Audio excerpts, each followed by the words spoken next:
You know that feeling when you forget to pay a bill? Does not feel great. So here's how you can make sure that does not happen again. Hi friends, I'm Marissa and welcome to my channel, The Budgeting Wife, where we talk about budgeting tips to help you feel confident in your ability to balance life and money. Now, I think we've all been there where we've forgotten to pay a bill. So girl, you are not alone, but I know that that does not feel great. It can give you anxiety at the thought of forgetting to pay a bill, and a late fee could even be tacked on, which is a huge bummer. But the good news is that you can totally get organized and make sure that you never forget to pay a bill again. The first thing you can do is include each bill as a line item in your budget. Now, obviously on my channel, I am obsessed with budgeting. I think that budgeting gives you freedom and gives you the permission to spend, and it allows you to be able to know where your money is going. So I am a huge budget nerd. If you're wanting to get started with budgeting, here is a playlist of budgeting videos.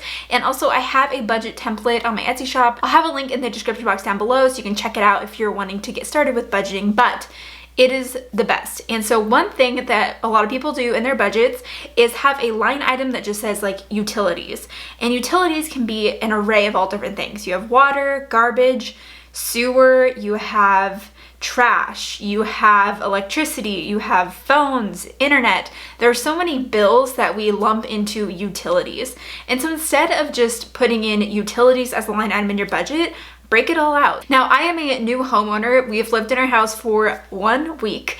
And as I'm beginning to work this into my budget, I'm realizing how many utility bills we're going to have to pay, which include water, sewer, we have a separate trash bill, we have a separate gas bill, electricity, obviously our phones, internet, there's all these different things. And it can feel overwhelming coming from being in an apartment previously where we just paid one check for all of the utilities for our apartment. And so the way that I'm going to work this into my budget is listing out each utility item as its own line. That way it stands out very clearly and you can easily tell if you've already paid it or if it still needs to be paid. So instead of having all utilities clumped into one, separate them out line by line so you can keep track of them easier. And the next thing you'll want to do is check in with your budget on a weekly schedule.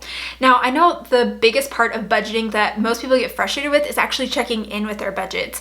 It's one thing to just write numbers down on a page when you're planning out your budget for a month, but the hard part is actually checking in, and that's the really important part as well, because what good is a budget if you're not actually following it and tracking how your spending is going? So my best recommendation is to sit down once a week and reconcile your expenses to your budget. So what I do is every Sunday evening I will sit down on my computer. I do not use cash, I use card, and so I'll pull up my banking transactions and I'll input all of those transactions into my budget spreadsheet, and it'll update and so that I can see where I'm at for the week. And with that, I can see if I need to make adjustments on my budget, which is totally allowed. You can totally make mid-month adjustments on your budget. It's not set in stone. And I can see what things have been paid and what still needs to be paid for the month. And so doing this every week will be a refresher for you to see what you still have outstanding, looking at those utility bills and other things that you know are coming up for the month, to see what you still have to pay. And this is a great way to be able to keep track and keep you refreshed. And the third and final thing that you can do to make sure you never miss paying a bill, and this is the easiest one, is automate it.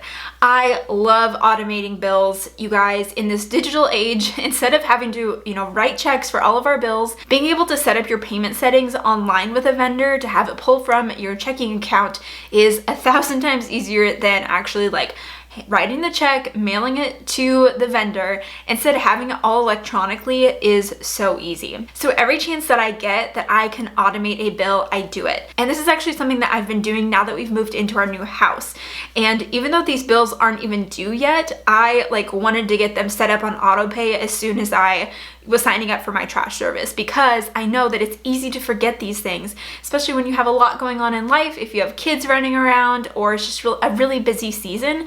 These things can sometimes be forgotten. So automating things is a great way to ensure that it'll still get taken care of. Now, if you're working on paying off debt, this is also super beneficial. My husband Jacob and I paid off $87,000 of student loan debt in about 2.5 years, and we automated our minimum student loan payments. That way we never had to worry about missing a payment or being late or being charged any sort of fees.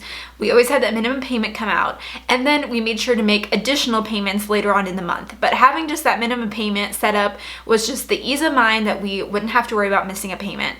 Some vendors and like student loan companies will also give you a discount for signing up for automatic payments. So definitely look into that and see what you can set up and automate. If you want to learn more about budgeting, there are definitely a ton of videos here on my channel all about that, so check out this playlist on budgeting. Also, don't forget to subscribe to my channel if you are new, and I will see you guys in that next video.